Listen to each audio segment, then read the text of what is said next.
तो दोस्तों, आपका स्वागत है हमारे राज हॉरर स्टोरी चैनल में। दोस्तों, मैं कृष्णा मौर्य आपको सुनाने जा रहा हूँ एक दिल दहला देने वाली कहानी। आज की कहानी का शीर्षक है खजाने की आत्मा। हमारे गांव से लगभग आधा किलोमीटर पर एक बड़ा बागीचा है जिसको हमारे गांव वालों बड़की बारी के नाम से जानते हैं। यह लगभग 15 एकड़ में फैला हुआ है। इस बगीचे में आम और महुआ के पेड़ों की अधिकता है। बहुत सारे पेड़ों के कट या गिर जाने के कारण यह बड़की बारी अपना पहले वाला अस्तित्व खो चुकी है। पर आज भी कमज़ोर दिल वाले व्यक्ति दोपहर या दिन डूबने के बाद इस बड़की बारी की ओर जाने की बात तो दूर, इसका नाम या उसके जहन में नहीं आते। जब आते हैं तो उनके रोंगटे खड़े हो जाते हैं। आखिर क्यों? उस बड़की बारी में ऐसा क्या है? जी हाँ,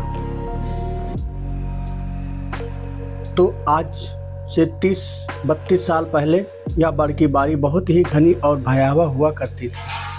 दोपहर के समय भी इस बड़की बारी में अंधेरा और भूतों का खौफ छाया रहता था। लोग आम तोड़ने या महुआ बीनने के लिए दल बांधकर ही इस बड़की बारी में जाया करते थे। हाँ, इक्के दुक्के हिम्मती लोग जिन्हें हनुमान जी पर पूरा भरोसा हुआ करता था, वे कभी कभार अकेले भी जाते थे। कुछ लोगों का तो यह भी कहना था कि रात को भूत प्रेतों का यहाँ चिक्का कबड्डी खेलते हुए देखा जा सकता था। अगर कोई व्यक्ति भूला भटक कर इस बारी के पास पहुँच भी जाता तो ये भूत उसे भी पकड़कर अपने साथ खेलने के लिए मजबूर करते थे और नानुकुर करने पर जमकर धुलाई भी करते थे। और उस व्यक्ति को तब तक छोड़ते न थे जब तक वह कबूल न करता था कि वह भांग गाजा आदि उन लोगों को भेंट करेगा। तो आइए उस बगीचे की एक सच्ची घटना सुनाकर आपके रोंगटे खड़े कर लेता हूँ। उस बगीचे में मेरे भी बहुत सारे पेड़ हुआ करते हैं। एक बार हमारे दादाजी ने आम के मौसम में आमों की रखवाली का जिम्मा गांव के ही एक व्यक्ति को दे दी, लेकिन कहीं से दादाजी को पता चला कि वह रखवाली रात को 1-2 लोगों के साथ मिलकर करता है और बाग के सारे आम को तोड़ लेता है।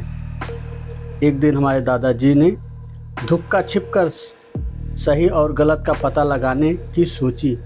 रात को खा पीकर एक लोअर लाठी और बैटरी टार्च लेकर हमारे दादाजी उस भयानक और भूतों के साम्राज्य वाले बारी में पहुँचे। उनको कोने वाले पेड़ के नीचे एक व्यक्ति दिखाई दिया। दादाजी को लगा कि यही वह व्यक्ति है जो आम तोड़ लेता है। दादाजी ने आओ देखा ना ताव और उस व्यक्ति को पकड़ने के लिए लगे दौड़ने। वह व्यक्ति लगा भागने।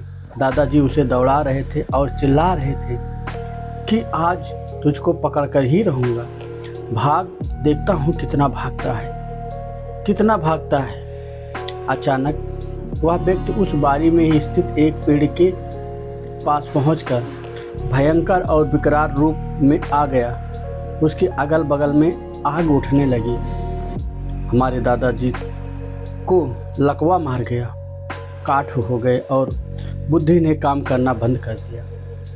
उनका शरीर कांपने लगे, रोए खड़े हो गए और वो एकदम अवाक हो गए। अब उनकी हिम्मत जवाब देते जा रही थी और उनके पैर ना आगे जा रहे थे ना पीछे जा रहे थे। लगभग 2-3 मिनट तक बेसुध खड़ा रहने के बाद थोड़ी सी हिम्मत करके हनुमान चालीसा का पाठ करते हुए वे धीरे धीरे पीछे हटने लगे। जब वो घर पहुँचे तो उनके शरीर से आग निकल रही थी और वो बहुत ही सहमे हुए थे और डर के मारे थर-थर काँप रहे थे। 3-4 दिन तक बेहोश रहे और जब होश आया तो बिस्तर पर पड़े मिले, तब जाकर उनको आराम हुआ।